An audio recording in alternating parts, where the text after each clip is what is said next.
Welcome to Hospitality in 10. Today we'll be happy to have Robert Holan with us, the general manager at the Comfort Hotel Grand Central, and Karl Johan. Out of beautiful Oslo, Norway, Robert will be with us to discuss a few hot topics and trends affecting his business, along with many others within the hospitality sector. There will be mustaches, Wanderlust travelers, bad hotel managers, VR experiences, and yes, the infamous Trump. And today we're very happy to have with us Robert Holan, who is a great success story and a friend of mine that we met here in Bratislava, Slovakia. Yes, I do have a gorgeous mustache. Let's get it out of the way. Yeah, okay. Maybe just comb it up a bit, get it prepped. Yes, I am a Movember supporter, and there will be this glorious guy in the video. Try to focus on Robert though, okay? And actually we're gonna be using a timer here, so we'll try and be strict with it, and we'll go right over to you, Robert. So Robert, again, glad to have you here. Thank you. Thank you so much for having me. Just because again we're gonna be strict with the time, I might cut you off. We have 5 points, and the first point that we're gonna focus on right now is about travelers, obviously, in hospitality. So early in the year, I was at the Expedia Partners Conference. Lots of fantastic content and points brought up, but one of the big things that was touched on multiple times for this era of business that we work in is that travelers are much more wanderlust than they've ever been before in the way that they actually do their travel. So from your experience, how has that affected your business, and how do you think hoteliers and hotel managers can deal with this new landscape of business? Well, when people are getting more and more wanderlust, it's a great opportunity for us people, which is in the industry and operating hotels, because we get more people to travel and to visit our countries. I think the most important thing for hoteliers now is to make sure that they are not selling only their properties and their hotels when they're doing marketing, but they're selling the destination. So destination marketing is key in order to attract more people to your city. So even if you want your business just for yourself, I think it's important to also work together with the different hotel chains and the the international brands and also the local brands, and to sit down and make sure that you have a good strategy in order to attract people to the destination. Sometimes you will win the business, sometimes your competitor will win the business, but in the end, attracting more people to the destination, that is the key thing to succeed. In your position as a manager of a property, I recently wrote a blog, and it was a bit sarcastic, 4 ways to be a bad hotel manager. And we interviewed from Miami to London to Bratislava different hotel staff to get their feedback. And one of the biggest things that we found is communication was lacking between management and staff, whether that was at the level of promises given during that recruitment period of free parking or free vouchers at the property and then not getting it, or all the way to the level of communication with third parties. That was a big thing. What are some tips you would give hotel managers to improve their communication, whether it's internally or externally? Well, there's so many things. I could talk about this for hours, but I think the first thing that I would like to mention is I believe that processes and procedures kills creativity. So if you implement too many routines and too many policies, I think that will have a negative impact on your creativity. So the most important thing is to build a strong culture, a culture where management is visible, and there's a little bit flexible and kind of casual attitude towards the employees. You need to have some kind of strict routines as well, but you need to be a little bit rounder in the edges, so you're not that rigid. So building a strong culture where energy and motivation is highly appreciated, and the recognition is something that you do on a daily basis. this will lead you and make the staff go all the way for you. So this is the most important thing, I would say. Excellent. Definitely, we could go on, but on to the next question. Sure. So the big thing that I work with, obviously, as a marketer in lots of different properties, of course, and with my background in startups, is technology. So I've had all over here to the left this object I've been waiting to bring into the frame, and here we go. Yes, it is a VR headset. I'm not going to do it with the glasses, but these things are really fun.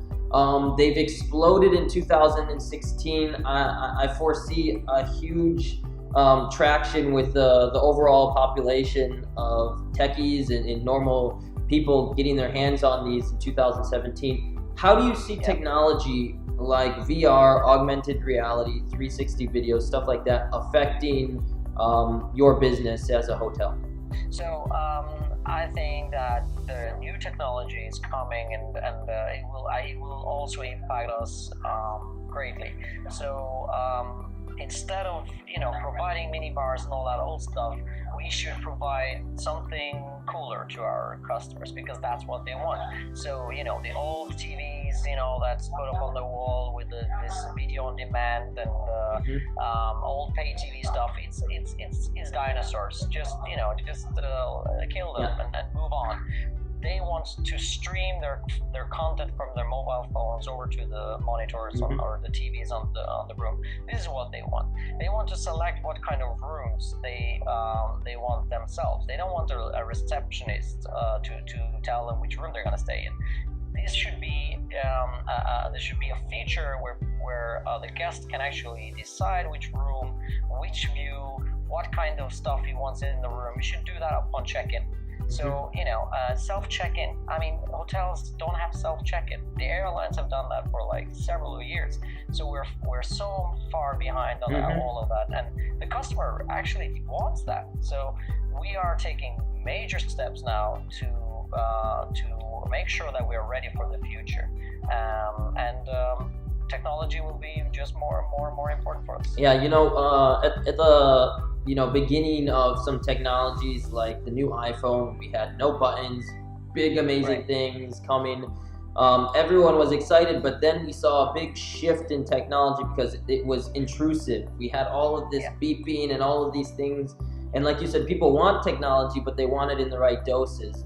And I think with things like the VR headsets and allowing guests to use technology to their own benefit, it's really about engagement today. And again, we talked about Wanderlust, which means maybe people are kind of a bit more flexible with their decision making, but you still have to catch their attention. We're talking about millennials is the biggest demographic right now, travelers.